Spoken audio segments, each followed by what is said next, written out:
Assalamualaikum warahmatullahi wabarakatuh. Para pendengar yang terhormat,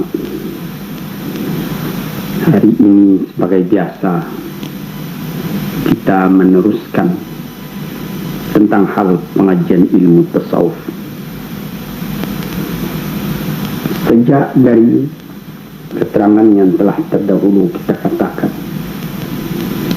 bahwa martabat yang tertinggi dari kehidupan itu ialah hidupnya roh sesudah bercerai dengan badan.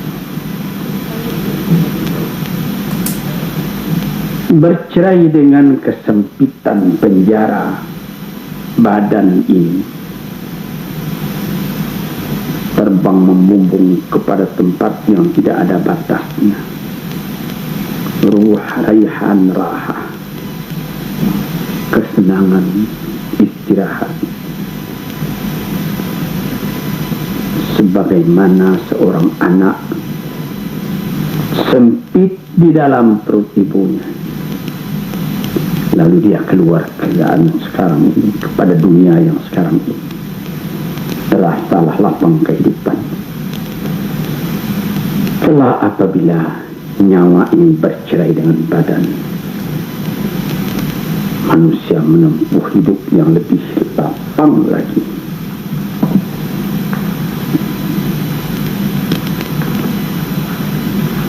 Keindahan dari hidup itu ialah karena kita mencapai berkawan dengan Ar-Rafiqul A'la, teman hidup yang paling tinggi. Meninggalkan teman hidup dalam dunia ini yang kerap kali tertawanya hanya pada zahir, pada batinnya, atau dia sedih pada zahir, pada batinnya dia menentang. Kita pergi kepada Rafiqil A'la, teman-teman yang tinggi martabatnya, nabi-nabi, siddiqin, syuhada, salihin. Dan itulah wa hasuna ulaika rafiqa, itulah Rafiqul A'la yang sebaik-baik teman di sisi atau menjadi tetangga dari Allah Rabbur Rahman Ar-Rahim, Tuhan yang mengasihi lagi penyayang.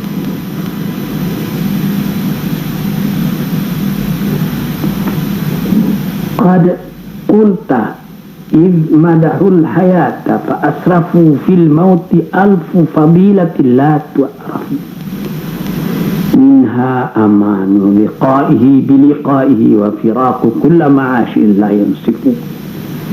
Kata pepatah syair Arab. Kalau engkau berkata memuji-muji kehidupan ini, engkau terlalu berlebih-lebihan. Apa yang kau pujikan kepada hidup ini, katanya? Keutamaan di sini tak dikenal. Tapi apabila kita telah bercerai nyawa ini, terpisah dari badan yang sempit, kita merasa aman dalam berjumpa dengan yang kita cari.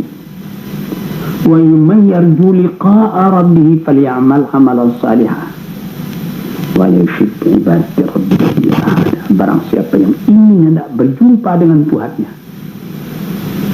maka beramal-amal yang saleh, jangan diperserikatkan Tuhan yang dengan yang lain.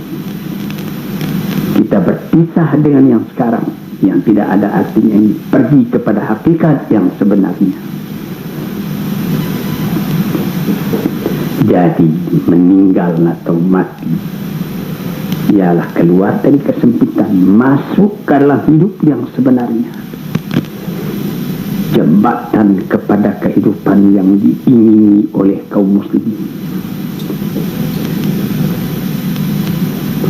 Maka segala kesungguhan kita dalam ilmu, dalam hidup yang terbatas ini, dalam masa yang sedikit ini, dalam kepayahan dan berusaha, memikul yang berat, menjunjung yang ringan, capek, susah, inilah hidup yang sekarang. Untuk mencapai kelepasan dari hidup itu dari sekarang adalah persediaan ilmu dan amal. Apabila itu kita sedari, yakullah sadar, maka kita pun insaflah bahwa hidup yang sebelum ini namanya adalah tidur. Yang sesudahnya lah hidup yang mengumpul di antara hilangnya yang dibenci, hasilnya yang dicintai, ketentraman batin, hadrat yang kudus, yang suci, sehingga tidak sukar mencari yang dicari, tidak hilang apa yang dicintai melainkan ditemui, timbul kemaknah, ketentraman, raha, kesenangan, bahagia, gembira, surur, senang.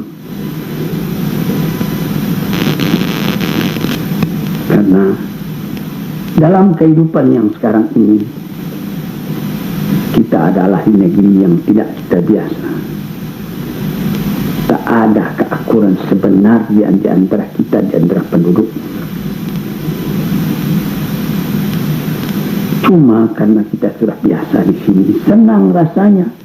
Padahal kita kalau sudah tahu perpindahan itu, baru kita mengerti dan paham, kita mencapai tempat yang bahagia.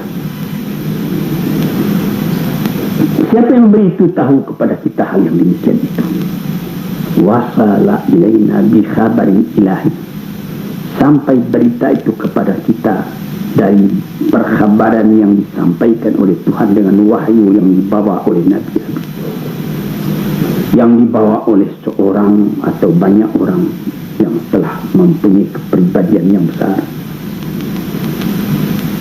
terutama Nabi Muhammad SAW. Dia lebih tahu, dia lebih dapat menunjukkan jalan itu, sehingga apa yang beliau terangkan masuk ke dalam hati orang yang beriman. Seorang sahabat Nabi mengatakan, orang mengatakan Rasulullah telah melihat Tuhan. Bagaimana pendapat engkau, hai sahabat Nabi? Dia menjawab, saya percaya itu. Saya lebih percaya kalau Rasulullah mengatakan dia melihat ilahi, daripada saya sendiri melihat. Mata saya masih saya ragukan, tapi mata Rasulullah tidak saya ragukan. Ini kata beliau. Maka hati orang-orang beriman menjadi kesaksian, sehingga kalau Rasulullah melihat mengatakan dia dapat melihat Tuhan entah dengan hati sanubarinya, maka orang yang beriman lebih percaya kepada penglihatan dirinya sendiri. Hati itu akan lari daripada bayangan khayal yang mesti hilang. Hati itu akan menyesal bahwa hidup yang sekarang ini fana, campuran dari segala kesusahan, keluhan. Hati ini selalu rindu kepada tempat malakut yang tinggi, mencapai kemuliaan yang berbahagia. Kerinduan akan sampai ke sana. Oleh karena yang demikian itu, barang siapa yang bermusafir, berjalan, hendak menuju kepada negeri yang penuh keadilan dan kesuburan, keamanan dan kebahagiaan, niscaya dia akan sabar pada perjalanannya, sabar dalam memikul kesengsaraan, sabar dalam mengukur penderitaan, sebab ini tidak lama. Dia tinggalkan orang lain yang menghajatkan kehidupan demikian. Dia dengarkan suara hayya 'alas salah, hayya 'alal falah, mari sembahyang, mari bahagia.